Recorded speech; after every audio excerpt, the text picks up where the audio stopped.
¿Cómo están nuevamente en la hora liberal? Estamos esta semana con Javier Álvarez, amigo de la casa ya, partner permanente del programa, y con un invitado de lujo, además amigo desde muchísimo tiempo. Nosotros nos conocemos de Potrillo. Con Javier Macaya, exdiputado, senador de la República y presidente de la UDI. ¿Cómo estás, Javier? Don Gonzalo, Javier, un gusto acompañarlo acá en este programa. Soy auditor los domingos, así que... ¿Auditor los domingos? Sí. Escuchamos ahí, sé que se repite en la semana también, pero se repite algunas veces, sí. Me ha tocado escucharlo. El pueblo lo pide. Sí.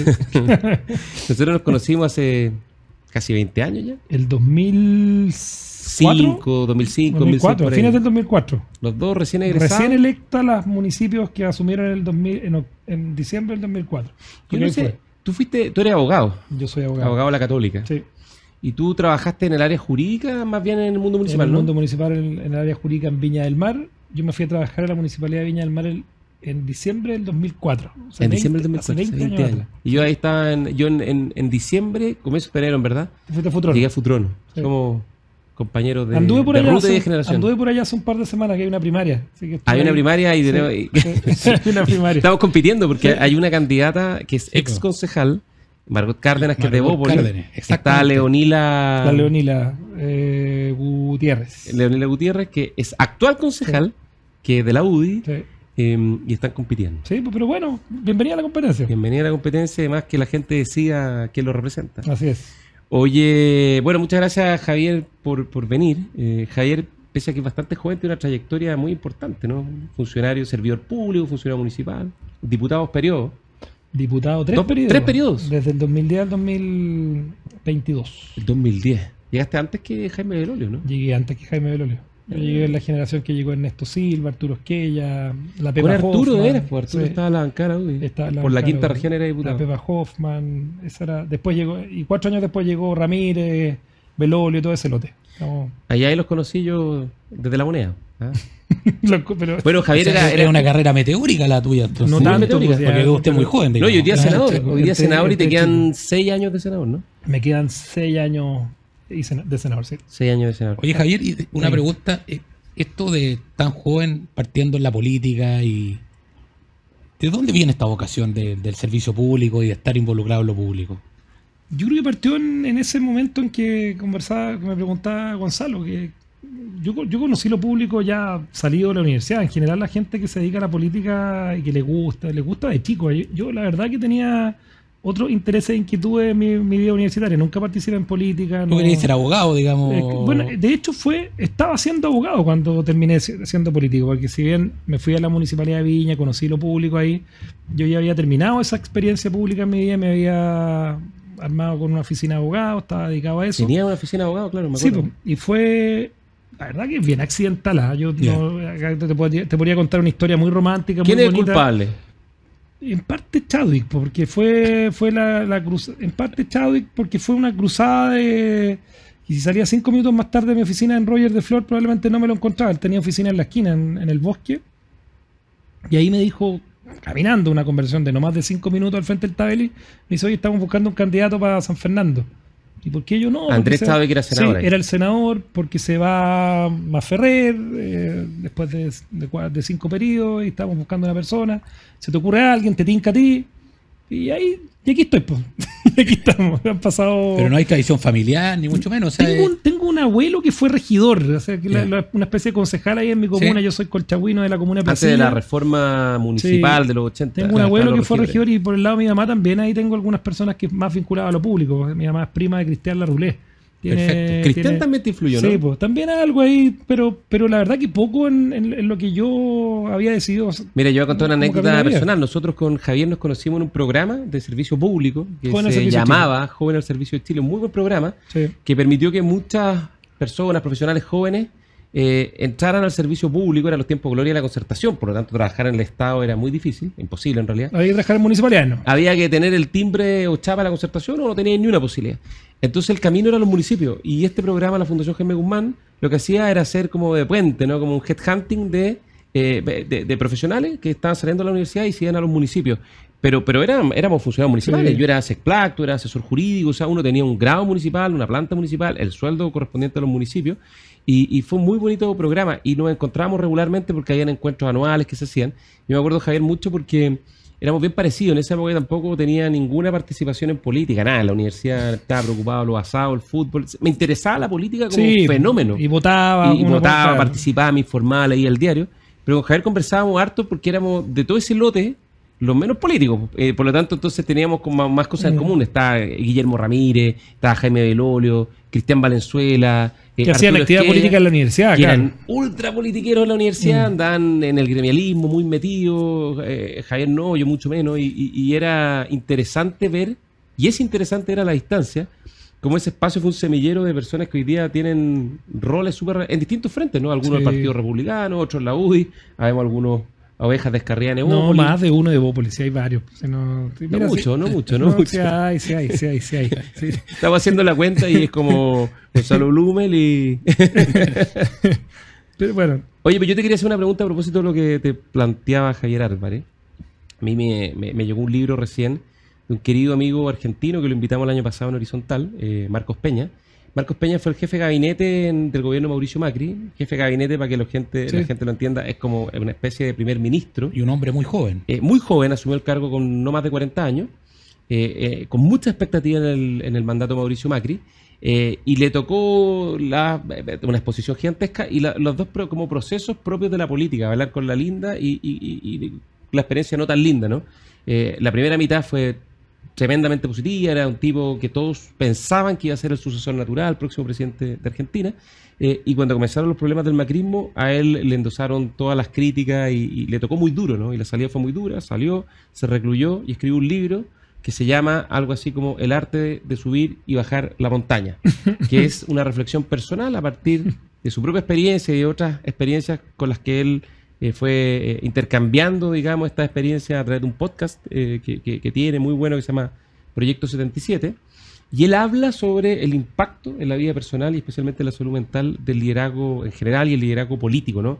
Cómo esto te pega, cómo te afecta, las cosas buenas, las cosas malas, incluso cómo te empieza a alterar ciertas capacidades tan propias de los humanos como la capacidad de empatizar. Porque si tú mantienes tu capacidad empática al 100%, recibes tantos combos todo el día, desde lo físico literalmente hasta lo de las redes sociales, que a veces son peores, que si tú no te pones una coraza, una armadura y un cuero chancho, lo empiezas a resentir, ¿no? Y eso empieza a afectar la forma en que uno se relaciona con su entorno. Entonces te quería preguntar un poco una reflexión sobre eso. Tú ya llevas largo rato, has tenido cargos muy importantes, te han tocado momentos muy difíciles, ¿no? Eras jefa de bancada para el estallido social, te tocó liderar el pacto constitucional para la segunda vuelta constituyente, que fue súper importante, muy corajudo, muy valiente y muy criticado por sectores que no lo comprendían, pero que era muy relevante, y por lo tanto te ha tocado ganar, perder, recibir abrazos, recibir peñascazos. Quiero complementar la pregunta con la exposición, porque estos cargos son de muy alta exposición. La pregunta es cuál es la reflexión interna sobre eso, complementando solo este tema de la pérdida de la privacidad prácticamente. Yo creo que lo más importante es que esto es esencialmente transitorio, ¿no? O sea, y estamos hablando con una persona que fue ministro del Interior, también un cargo demasiado expuesto en el momento en que lo fue, y hoy día tiene la tranquilidad para hacer un programa todos los domingos en la mañana, trabajando en el mundo privado. O sea, yo creo que uno tiene lo esencial es invisible a los ojos. Yo creo que en eso el Principito nos deja una enseñanza demasiado importante cuando... A mí esta pega me ha costado harto, ¿eh? O sea, en términos personales he tenido costos familiares, he vivido episodios. Tú te olvidaste de uno muy relevante, que yo creo que fue el que más me marcó a mí, porque además que fue muy chico. Yo era secretario general de la UDI en 2013 o 2014 con el caso Penta. Explotó el caso Penta, yo le ponía la cara todos los días unas cuestiones que venían de antes, de todas las cosas de las boletas y todo. Y al final, fíjate que uno se da cuenta de que uno... Así como en cualquier trabajo, esto no es muy distinto a la persona que le toca asumir uno tiene que separar el plano personal, familiar de lo que significa hacer tu pega. Yo en la lógica más pragmática, trato de hacer bien mi trabajo, trato de, cuando me toca legislo, cuando me toca ser presidente de partido, trato de negociar lo mejor posible, no solamente pensando en los intereses de mi partido, sino aquí en el bien para lo que son los partidos políticos, de cómo le vaya bien al país. Y hay un secreto, sí, yo creo que el secreto más importante, es tener un cable a tierra. Y ese cable a tierra siempre está en la casa, o sea, siempre tiene que ver con tus hijos, con tu familia, con tratar de hacer lo máximo posible de deporte. Yo ves que tengo, o sea, yo no... ¿Cuáles son tus rutinas para no Levantarme muy temprano. para no sucumbir? No, es deporte, es dejarle un tiempo a ¿Qué una copita de deporte vino, haces, Javier? el que En haya. los cerros yo te he No, visto. cerro, tenis, juego harto tenis. Ese Ya. es como mi número uno. Hoy día se puso mal pádel, juego pádel, le meto trote, lo que haya. O sea, si es que no hay nada, salgo un ratito por la cuadra a darme una vuelta para trotar. O A sea, pasear ya- al perro, lo que de sea. verdad que es muy importante. Para mí, probablemente si no hiciera deporte, estaría con otras sustancias barbitúricas tratando de ayudar. Oye, pero una pregunta. Tú entraste al Parlamento en 2010. En Estamos 2010. a 2024. Ha pasado una década y media, Sí. en la cual Es harto rato. ha corrido muchísima agua bajo el puente en Chile.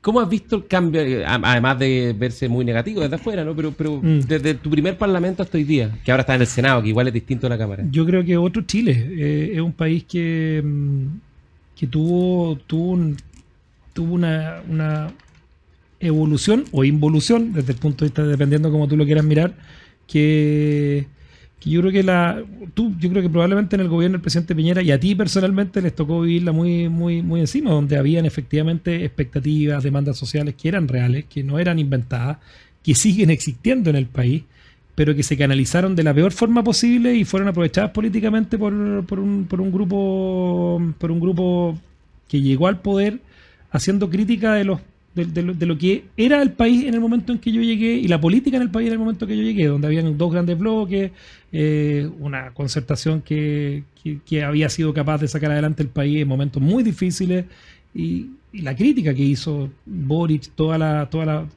esa generación a esos antecesores, yo creo que fue lo que finalmente terminó por romper definitivamente la forma en que se hacía política en Chile. Se cambió el sistema binominal en el 2014, tenemos un sistema político súper fragmentado y tenemos pocos incentivos para gente buena para meterse a la política. Yo soy un convencido de que hoy día lo que ocurría virtuosamente en los 90, en la década del 2000, para que personas vieran en la carrera política algo desde lo cual se podía aportar a Chile, de cualquier vereda en la que tú estuvieras, hoy día yo creo que se ha ido perdiendo. No hay grandes incentivos para entrar a la política. Vieras lo que nos cuesta convencer gente que vaya de candidato a las municipales, a las parlamentarias, por el costo, por lo que significa en términos económicos, familiares, en todo sentido. O sea, y eso yo creo que se ha perdido. Y yo creo que hay que recuperarlo, ¿eh? Y la manera de recuperarlo es volver a reivindicar la política como la manera de solucionar los problemas o canalizar de alguna forma los problemas que tiene el país, los problemas sociales. Oye, pero no sé, Javieres. Yo una idea que le vengo dando vueltas hace un tiempo es que el problema, pues se le echa mucho la culpa a los partidos, que yo creo que es justo. Se le echa, hasta cierto punto, no completamente, pero hasta cierto punto. Se le echa la culpa a la falta de liderazgo, como si en el pasado hubiéramos tenido un liderazgo grandioso y hoy día... Y esos mismos liderazgos grandiosos del pasado son los que produjeron el quiebre de la democracia del 73. Yo creo que sí había liderazgos valiosos, pero no siempre el liderazgo valioso te asegura el buen desenvolvimiento de la política. Pero no hay tal vez una cosa que hemos venido conversando en los últimos programas también, de un problema más estructural y profundo en la ciudadanía, por decirlo de alguna manera, de pérdida de virtudes ciudadanas o cívicas, ¿no? Porque finalmente los representantes que llegan al Parlamento o a las convenciones constitucionales son electos por la gente. Y en algunos casos ni siquiera los pusieron los partidos. Las listas del pueblo salieron de movimientos ciudadanos, salieron del activismo, ¿no? Que es muy legítimo, pero que en el fondo nos ha dado muestras, digamos, de no ser una alternativa suficiente para hacerse cargo de los problemas de Chile. Entonces la pregunta es si no hay un tema más estructural, que esta es una cuestión que está muy cruzada, por una parte, con este deterioro, no sé si es de la educación, en particular de la educación pública, la penetración de las redes sociales que ha hecho pedazo la reflexión. El individualismo y la pérdida de lo colectivo. La reflexión decía, mira, tus papás conocían a los vecinos, a todos, conocían a todos los de la cuadra, conocían a todos los del barrio. Había barrio. Hoy día tú estás en un departamento y tú no sabes quién es el que está al lado, digamos. Yo creo que hay algo de eso y también creo que los 30 años, digamos, que son los 30 años del mundo también después de la caída del muro de Berlín, yo creo que la política se dejó de lado, porque en el fondo la política pasó a ser irrelevante mientras las cosas funcionaron. Claro. Y ¿no es cierto? Y este grupo joven de Boric y compañía, lo que hace justamente es explota esa esa irrelevancia en la que estuvo la política, poniendo temas que indudablemente son importantes, como la desigualdad, ¿no es cierto? Como, ¿no es cierto?, el costo de la vida, las dificultades para surgir. Y temas de nicho, el tema del crédito Claro. universitario, el medio ambiente, El que son feminismo, temas, y que son cosas- temas súper importantes también. Pero, Claro. Entonces, yo creo que una mezcla de muchas cosas que nos tienen hoy día en un problema, digamos. Sí, es evidente que la política nos está dando respuestas. la pregunta que hay que hacerse es si esto se resuelve o no con política. Yo soy un convencido de que es con política. Estoy de acuerdo. Porque las soluciones sin política ya se conocen, pueden tener riesgos absolutamente Sospechado. insospechados. Así Pero que, además, nómbrame un ejemplo exitoso que estos problemas sean resueltos sin política. sí, y ahí está el desafío. Pues dicen, bueno, la democracia, decía Winston Churchill, es la peor forma de gobernar que ha existido o que existe, salvo todas las otras. Después de todas las otras. Salvo todas las otras. Así que, Oye, vamos a ir a una pausa en la hora liberal, vamos a volver con Javier Macaya, con Javier Álvarez, y vamos a hablar de política, harta política y política un poco más contingente. Así que vamos a la pausa y volvemos. Agricultura TV.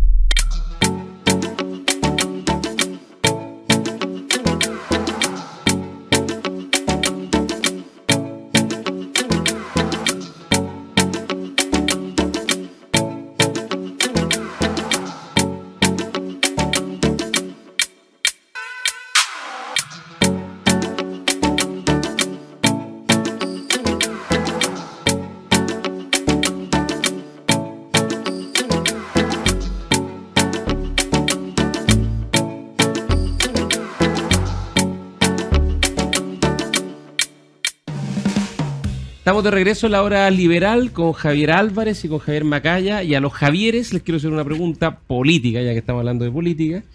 Que es que estamos ya en tiempos de cuenta pública, ¿no? Y siempre es como la ritualidad cristiana en política. La cuenta pública es como la Navidad o la Pascua, digamos, de la política, porque es el momento en que se junta todo el Parlamento. Creo que el único acto anual... el único donde se junta- reúne el Congreso Pleno en el Congreso Pleno en el Salón de Honor, ¿no? Sí, o sea, está el cambio de mando y la cuenta. Claro, es un hito republicano Sí. muy antiguo, que Sí. tiene, no sé, 150 años ya. Alguna vez supe ese dato, ya lo olvidé. Que antes se hacía el 21 de mayo y ahora pasó al 1 de junio. Un tiempo me tocó, además, hacer las negociaciones para pasar el horario nocturno, porque esto desde que dejó de ser feriado perdió audiencia y eso es malo porque la gente se aleja un poco de la política. Y tratamos de pasar el horario nocturno. Entiendo que ahora volvió a horario... El sábado, cada sábado. En la mañana lo van a Sí, hacer. va a ser el sábado en la mañana. El sábado en la mañana. Oye, Javier Macaya y también Javier Álvarez, te quería preguntar, en tu caso como presidente de partido, en el caso de Javier Álvarez como alguien del mundo privado, ¿no? Empresario, ¿qué expectativas tienen? ¿Cómo ven esta cuenta? Ya vendría siendo la tercera cuenta del presidente Gabriel Boric.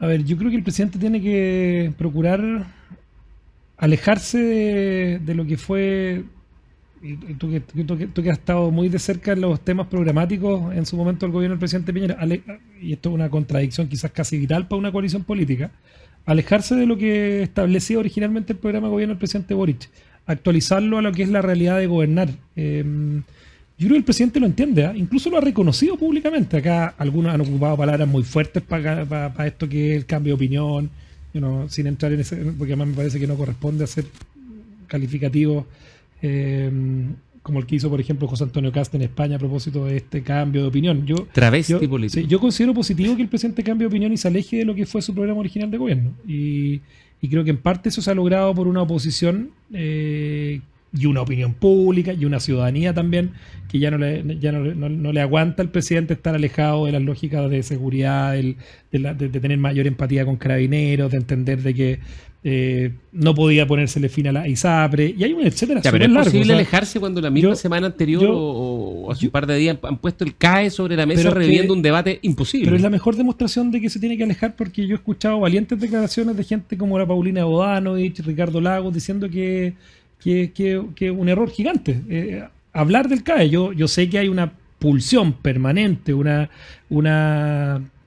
las almas al interior del oficialismo que obviamente empujan esa agenda con el fin de que el presidente vuelva a ser quizás el activista, la persona que le hablaba a ese grupo en particular, al grupo del 20, 15%, que quizás ese tema es relevante. Pero yo creo que Desde la oposición, por lo menos, ya hemos notificado que para una condonación del CAE no solamente no hay votos, sino que nos parece que es un error gigantesco en términos de política pública razonable en el momento que está viviendo el país. Pero eso no solamente se lo ha dicho la oposición, se lo ha dicho parte del socialismo democrático. Me parece que esas cosas se ponen solas en su lugar, ¿no? Ni siquiera tú tienes que, como oposición, descalificar, entrar en a anunciar, sí, que para ese tipo de políticas públicas desde el Parlamento vamos a hacer oposición y procurar de que el gobierno, así como creo que lo hemos logrado hacer cambiar de opinión en temas tan importantes como la agenda de seguridad, en esta materia ojalá que si se destinan esfuerzos, recursos a la agenda de educación, bueno, que veamos el desastre que tenemos en los emblemáticos, que veamos el desastre que tenemos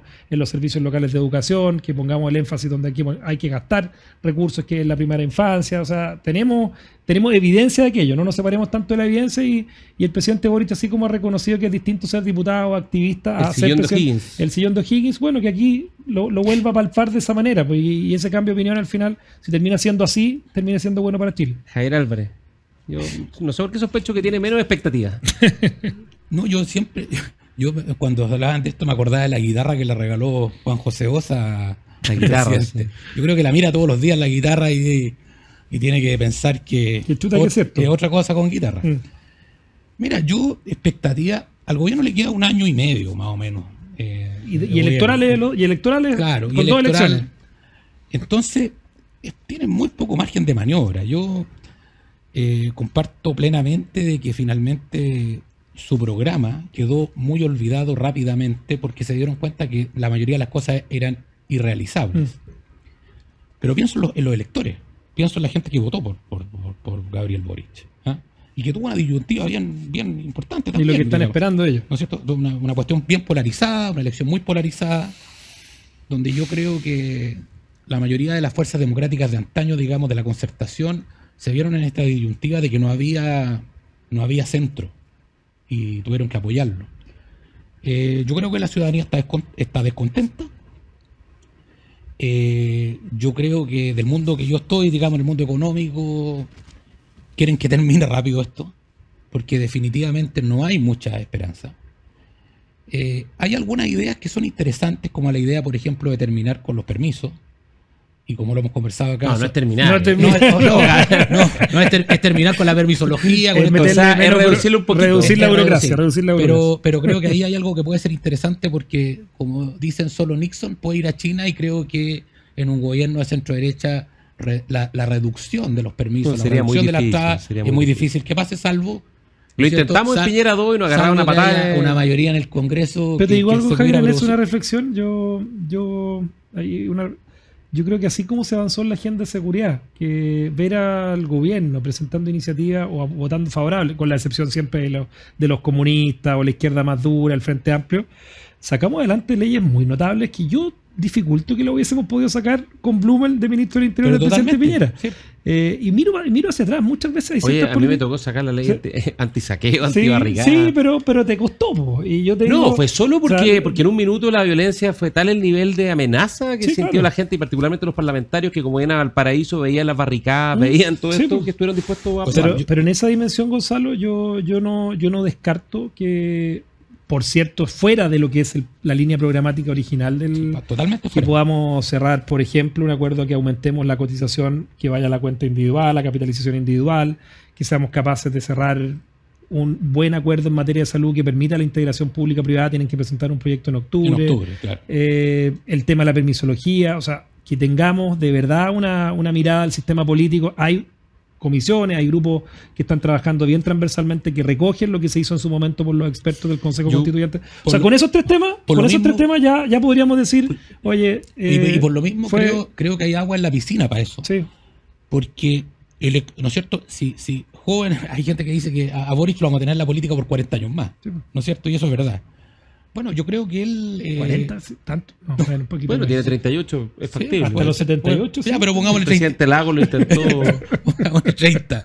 Hasta bien avanzado. Harto tiempo. Entonces, yo creo que él tiene que hacer una reflexión sobre eso, y creo que ese discurso extremo que tuvo como candidato, él lo ha ido moderando como presidente, y creo que en el último periodo, el último tiempo que le queda, creo que lo va a demorar más por una cuestión más bien táctica electoral, digamos. Es que depende, porque también le puede querer hablar a su nicho para una elección que a lo mejor ese 30% le sirve. Por eso yo creo que el verdadero Gabriel Boric, la firme, y habiendo conversado con él, lo vamos a conocer el día 12 de marzo del 2026. Vamos a ver qué tan profundo fue ese cambio, porque en el fondo, cuando él deje la moneda, ya asumiendo que tiene la experiencia de expresidente, si vuelve a ser el activista, o tener un poco el empuje o el ímpetu de una izquierda cuyas ideas han fracasado en el mundo y las vuelve a poner arriba de la mesa, bueno, significa que no ha aprendido mucho. Por eso yo creo que ahí vamos a conocer la realidad. Yo de hecho voy a marcar una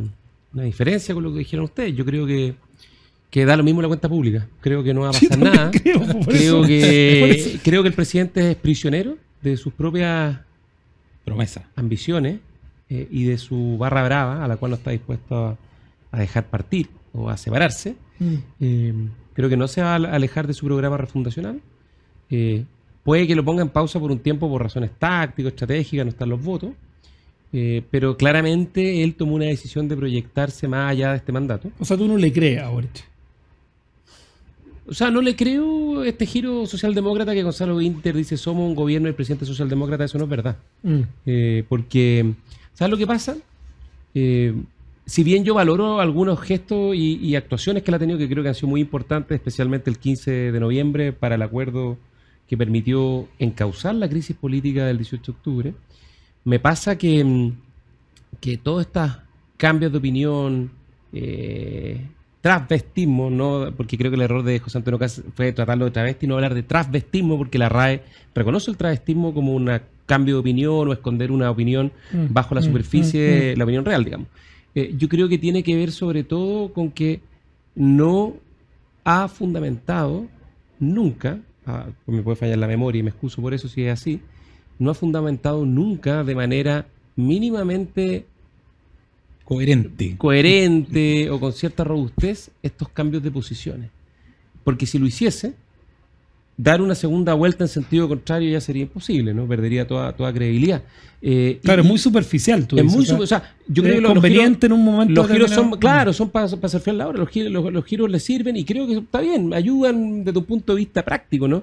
Pero él no ha hecho una reflexión justificada de sus cambios de posición, en qué se equivocó, por qué antes pensaba que los carabineros eran violadores masivos de derechos humanos y hoy día les da todo el apoyo, se toma fotos, los respalda, en fin. Los mismos carabineros que estaban cuando él los quería refundar, ¿no?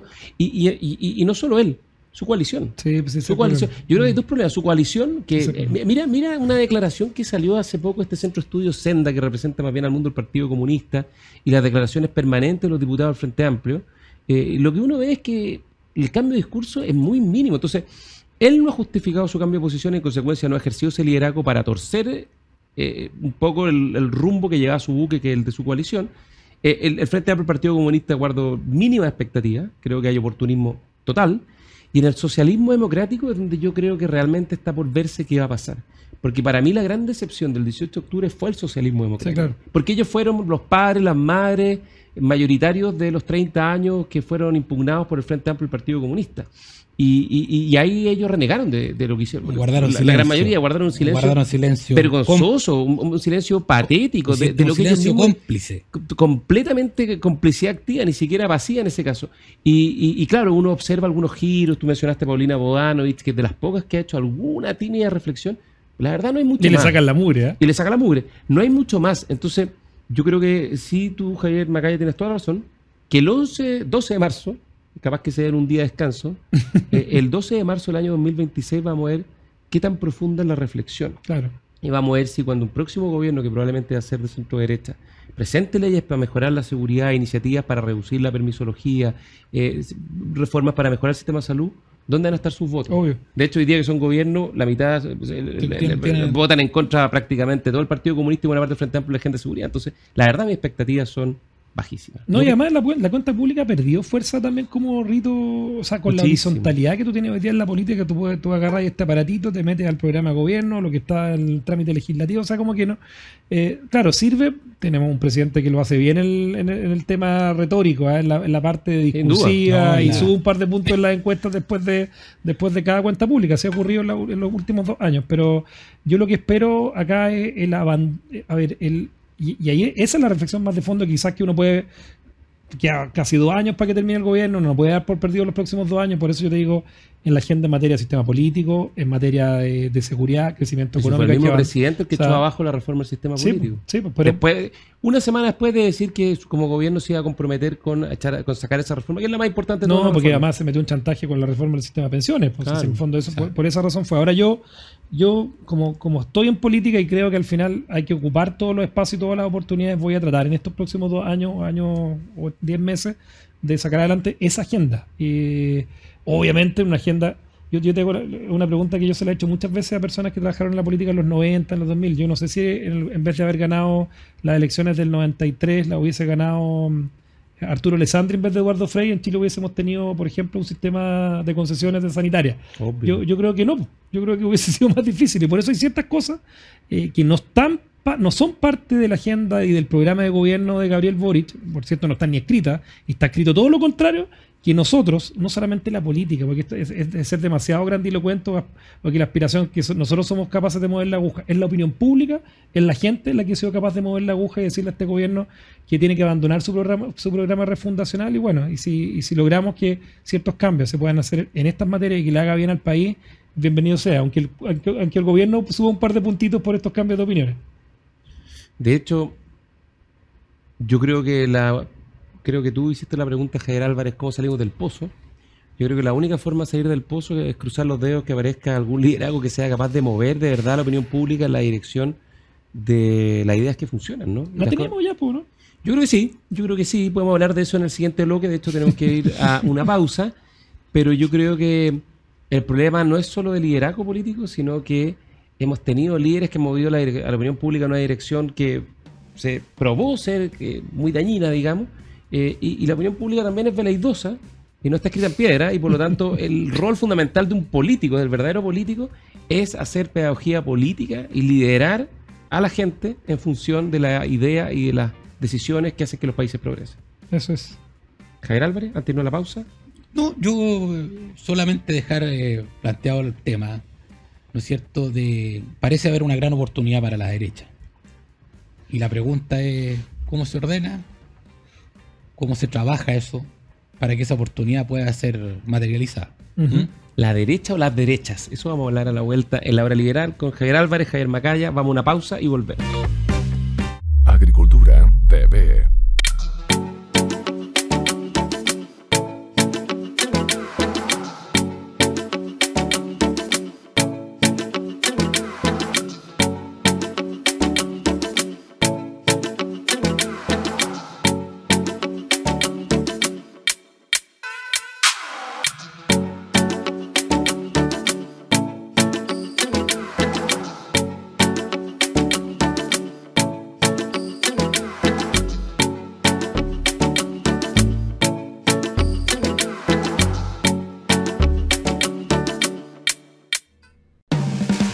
Estamos de regreso en la hora liberal por Agricultura, Radio Agricultura, Agricultura TV, con Javier Álvarez, con Javier Macaya, senador, presidente de la UDI.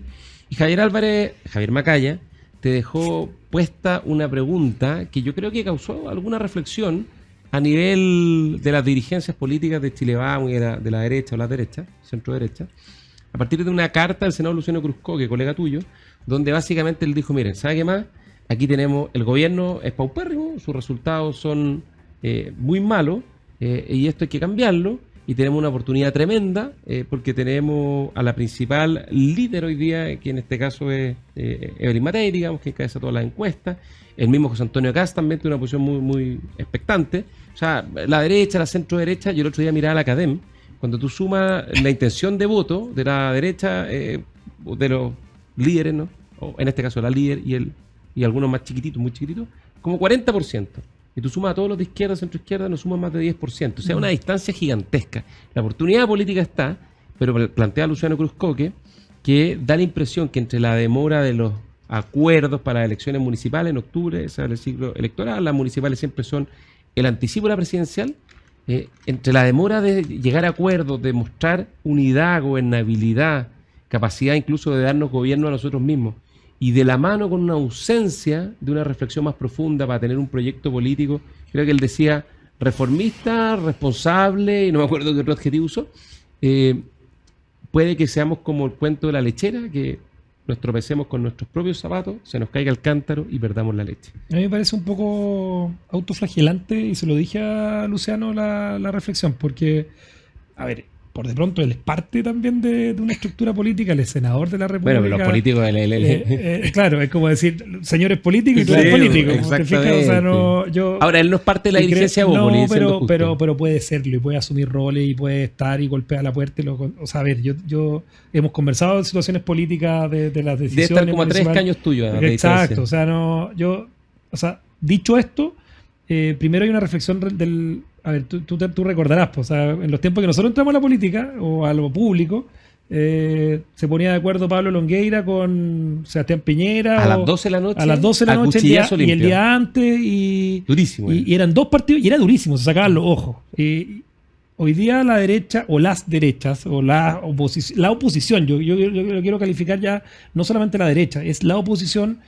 Demócratas, amarillos, la coalición que tradicionalmente integraban dos partidos, Renovación Nacional y la UDI, hoy día tiene Evópoli, lo que significa el PDG, lo que significan los republicanos, o sea, son 8 o 9 movimientos y partidos que hacen mucho más difícil esta discusión, y por lo tanto el nivel de pragmatismo, generosidad y capacidad de tomar decisiones que vayan mucho más allá de tu ombligo de partido político es gigante, ¿eh? O sea, yo te digo, el desafío... O sea, haber llegado al acuerdo del tema constitucional era más fácil que esto. Esto es muy difícil, porque hay ambiciones, hay partidos que legítimamente quieren posicionarse. Por lo tanto, hoy día el emplazamiento hay que le hago al sector, y compartiendo parte de la reflexión que hace Luciano, nos podemos farrear esto.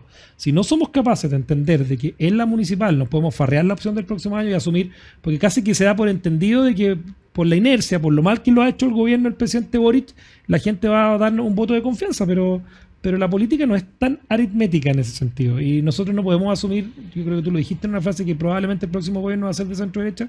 Si nos farreamos este año, probablemente va a ser por la incapacidad de llegar con un solo candidato en la alcaldía. ¿Y tú ves a todos en la misma tecla? Por ejemplo, lo que uno ve en Providencia cuando sale la secretaria general del Partido Republicano y dice Jaime Belolio no es mi candidato. Pero mira, cuando todos saben qué hacer el candidato. Y en esto hay que predicar con el ejemplo. Yo le digo a la Ruth Hurtado que yo estoy dispuesto a apoyar a todos los candidatos del Partido Republicano que sean candidatos únicos. Y estoy dispuesto desde la UDI a bajar a todos mis candidatos que no sean competitivos. ¿Eso le incluye a ella en Recoleta? Por cierto, a ella en Recoleta, si es que termina siendo ella la candidata. ¿Y cómo se define en estos casos cuando no son parte de la coalición? Tenemos un tiempo, que quedan todavía 60 días, yo espero que sea antes, donde tenemos que mirar, hay que buscar un mecanismo objetivo. ¿Y qué es lo más objetivo que hay cuando no quisieron hacer primaria? Porque efectivamente no quisieron hacer primaria, fue una decisión de ellos, y con un discurso o con una lógica que somos un proyecto político diferente. Ya, ok, estamos de acuerdo, y probablemente eso es una opinión compartida también por los demócratas, por los amarillos, por gente de Bópoli. Ok, somos un proyecto político diferente, renunciamos a este mecanismo que eran las primarias, que pudo haber resuelto muchos conflictos, y hoy día nos queda la posibilidad de hacer una encuesta. Si la Ruth Hurtado o cualquier republicano, vengo llegando a la región del Biobío, acá a la región de Don Javier, donde hay un candidato del Partido Republicano también en Concepción, y hay una candidata del partido de la UDI, imagínate lo que significa más personalmente para mí, de la Jacqueline Van Rieselberg, la concejal Pavé. Yo estoy disponible a apoyar a cualquiera de los dos que sea en ese mecanismo objetivo el candidato más competitivo. Hay ciertos requisitos previos que tienen que cumplir los candidatos, que tengan estándares de probidad, que puedan hacer buena gestión, que puedan mostrar algo diferente. Que suscriban ciertos set de ideas, pero ya superado ese estándar, el que sea más competitivo, yo los voy a apoyar. Y desde Chile vamos, porque esto lo hemos conversado también con Rodrigo y con la Gloria. Yo creo que esa es la manera de demostrar con generosidad, con pragmatismo, con voluntad de llegar a acuerdos, porque acá no basta con decir, como antes, cuando la UDI se ponía de acuerdo con Renovación Nacional, ya, Las Condes era para la UDI, Barnechea era para Renovación Nacional, y era 1 a 1 y se repartía en Chile. Hoy día no es así. Y mientras tengamos el sistema político fragmentado que tenemos, donde hay 9 partidos políticos de derecha, o de oposición, por ponerlo en sentido más amplio, tenemos que buscar esa fórmula de cerrar los acuerdos. Y desde la UDI nosotros estamos disponibles para eso, lo hemos transmitido a los demócratas. ¿Pero tú sientes que está en riesgo esa unidad? Yo siento que... ¿O tú crees que va a llegar bien? Yo siento que, por ejemplo, una definición de llevar candidatos a gobernadores, a pesar de que haya segunda vuelta, en todo Chile igual, porque es una decisión que tomó el Partido Republicano, es un algo riesgo. que yo pediría una reflexión adicional. Es un riesgo, porque evidentemente hay ahí una demostración de que en una elección uninominal, y esto te lo pongo en términos comparativos, ¿ah? El Partido Republicano, por ejemplo, fue un partido lejos del partido más exitoso en la última elección que tuvimos en el país, que fue la elección de consejeros constituyentes. Sacó con el 31-32% de los votos casi la mitad del Consejo Constituyente, 23%. Pero era una elección proporcional. Yo te anticipo que el Partido Republicano probablemente le va a ir muy bien en la elección proporcional más importante que hay este año, que es la elección de concejales. Pueden terminar siendo la primera, segunda fuerza política perfectamente. Pero eso no necesariamente en una elección uninominal, donde tú tienes que aspirar al 50%, va a ser replicado. Y estoy pensando en las alcaldías, en las gobernaciones regionales. Por lo tanto, ahí yo pediría, sobre todo por lo que está en juego a partir del 2025, con lo que, bueno, ellos tienen otro candidato presidencial. Nosotros pensamos que Evelyn Matei es la persona que puede tener el liderazgo para dirigirlo este país a partir del 2026, así lo demuestran las encuestas, además. Pero se pone en riesgo si es que no somos capaces este año de cerrar los acuerdos necesarios. Javier Álvarez. Sí, pero yo veo un problema. Esto lo A ver, veo dale, más bien desde el punto de vista de los intereses que se ven desde las empresas, digamos. Y conversábamos un poco con Gonzalo acerca de esto antes, que este discurso bien purista, de derecha, extrema, duro, parece estar rindiendo en el mundo en general. Vimos a Trump, vimos a Bolsonaro, ahora tenemos a Milei. Portada de la revista Time.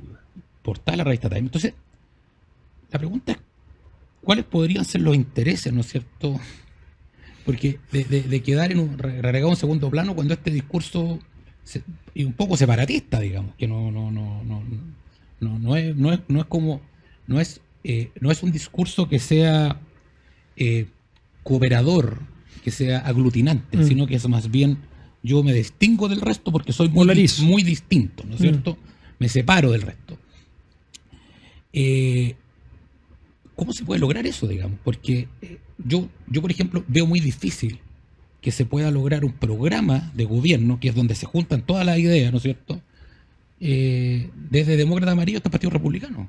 No. ¿Sabes por qué no lo veo tan difícil? Porque creo que hay un ejercicio que probablemente le faltó nitidez comunicacional y no cometer algunos errores que se cometieron, pero se logró hace poco.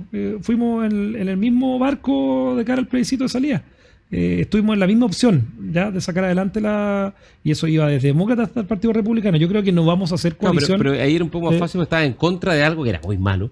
Pero cuando intentamos ir juntos en el barco que tenía que hacer las propuestas. Era a favor. No, yo estoy hablando de ese. Estaba hablando a favor. Yo estoy hablando de a favor. Yo estoy hablando al final. El segundo y fuimos con demócrata, fuimos con amarillo, fuimos con. Y perdimos. Y perdimos. Porque a eso me refiero a que cometimos errores. Claro. Y hubo errores en el camino, a lo mismo, no los quiero imputar hoy día porque. Pero efectivamente se pudo haber hecho algo distinto, pero fuimos en el mismo barco.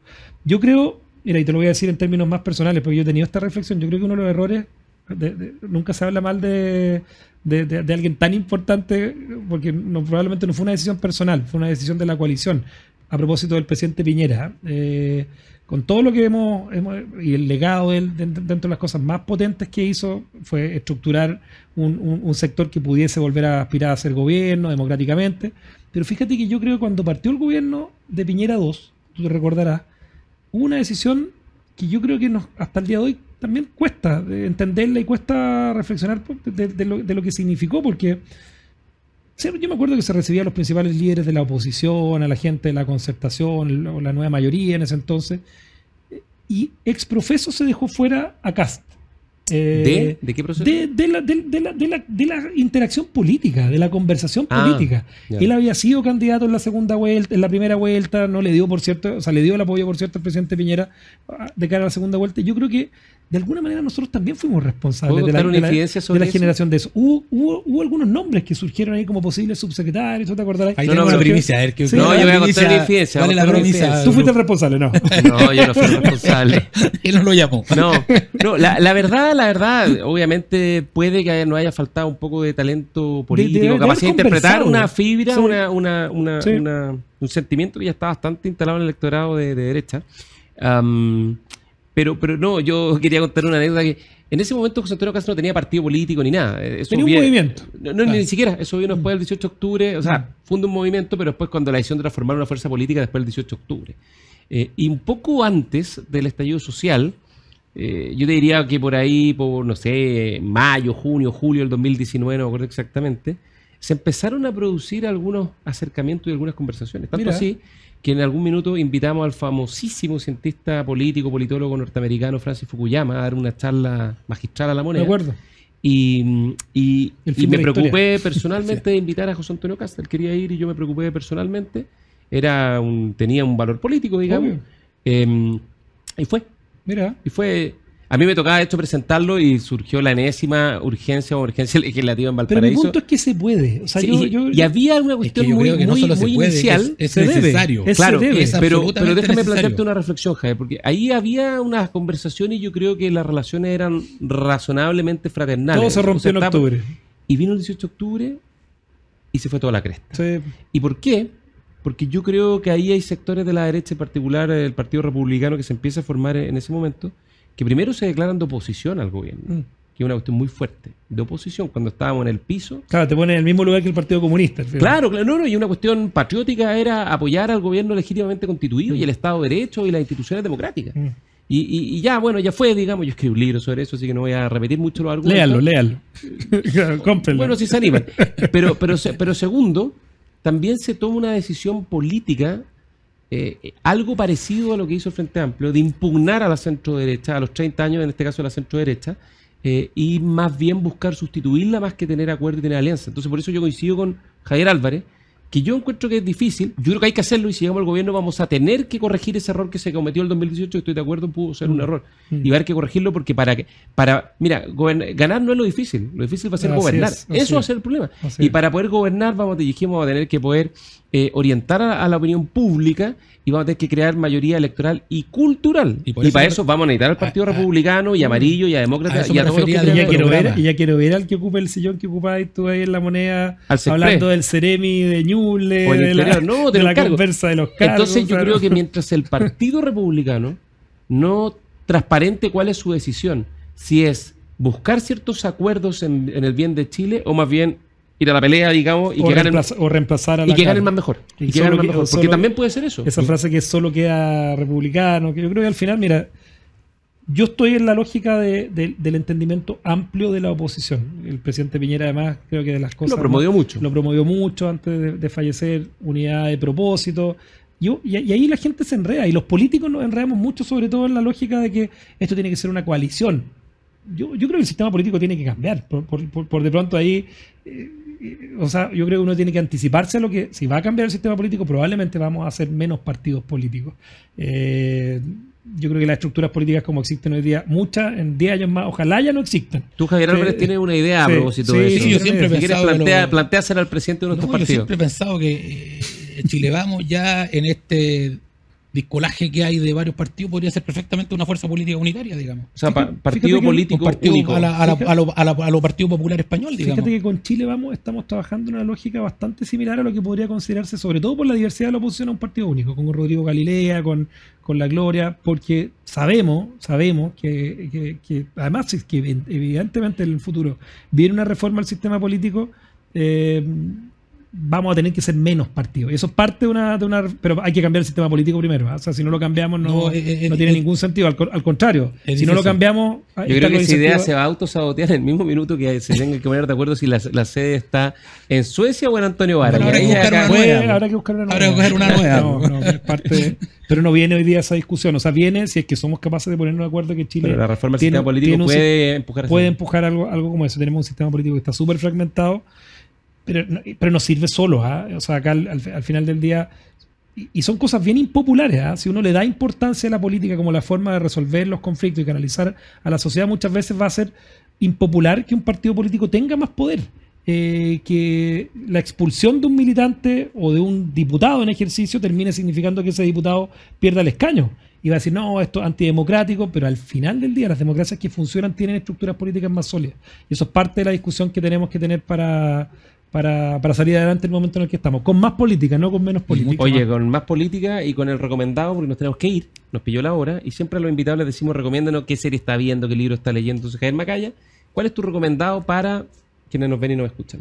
Oye, dos libros. Me estoy leyendo El pariente pobre de Rafael Gumucio. Vale Parece mucho. que está bueno. Está parece que bueno, está entretenido porque muestra el Chile de una aristocracia empobrecida y cosas bastante atingentes a lo que son las familias chilenas. ¿Y la segunda recomendación? Y el segundo, vengo llegando a Argentina, donde está el fenómeno Milei, está todo hoy día dando vuelta, pero habla, es de un autor de izquierda, no voy a recordar el nombre, pero que habla de por qué el progresismo se está volviendo de derecha. ¿Y cómo se llama el libro? El libro se llama, déjame ver, lo tengo. La rebeldía se volvió derecha. Es del autor Pablo Stefanoni. En la portada viene algo así como el LGTB, que por cierto es un concepto más asociado a las ideas progresistas de izquierda, pero es Liberty, G. Gantz, T. Trump, B. Beer. O sea, en el fondo Ya, dos buenas recomendaciones. Rafael Gumucio. No, y tiene que ver con cómo las redes sociales, la polarización política al final del día ha hecho que autores, no sé, hay muchos ejemplos. En Argentina, por cierto, el exponente más importante es Javier Milei, pero hay Agustín Laje. Otro Javier, imagínate, capaz que haga algún Javier. Puros Javieres. Pero vale la pena porque hay que entender un poco. Y además el fenómeno argentino, a diferencia de Chile, yo creo que Argentina, en caso de emergencia, romper el vidrio, ellos rompieron el vidrio. O sea, ojalá no lleguemos nunca a los niveles de desastre político que se vivían en Argentina con el peronismo. Así que. Javier Álvarez, muy cortito, nos tenemos que ir. No, yo siempre recomiendo en esta época de otoño salir a caminar porque los árboles toman unos colores. No, también leer, pero se puede escuchar caminar, el podcast mientras se camina. Pero caminar en esta época mirando los árboles es algo realmente espectacular. Los colores son maravillosos y ojalá puedan tener la posibilidad de ir a las termas chillanas. Y después los playoffs de la NBA, ¿no? Los playoffs de la NBA y una serie que estoy viendo que en Prime, a mí me había gustado mucho el Doctor House. ¿Ya? ¿Cuál sería? Y esta se llama Doc nomás. Es una serie italiana que se filma en el Hospital Ambrosiano de Milán. Y es algo como el Doctor House, pero tiene un componente adicional que es bien interesante. Que el protagonista es un doctor que perdió la memoria y volvió 12 años atrás. Entonces yo les pregunto a ustedes cómo se sentirían volviendo 12 años atrás. Al 2012. Y fue como, o sea, en realidad él tiene un accidente y no recuerda nada desde hace solo 12 años. Entonces es muy entretenida. Ya. En Prime. Están retando. Está Doc. buena la recomendación. Doc. La vamos a ver. Doc se llama. Prime. Doc. Muchas gracias, Javier Álvarez, Javier Macaya. Gracias, Gonzalo. Nos vemos la próxima semana en La Hora Liberal. Muchas gracias. Chao, chao.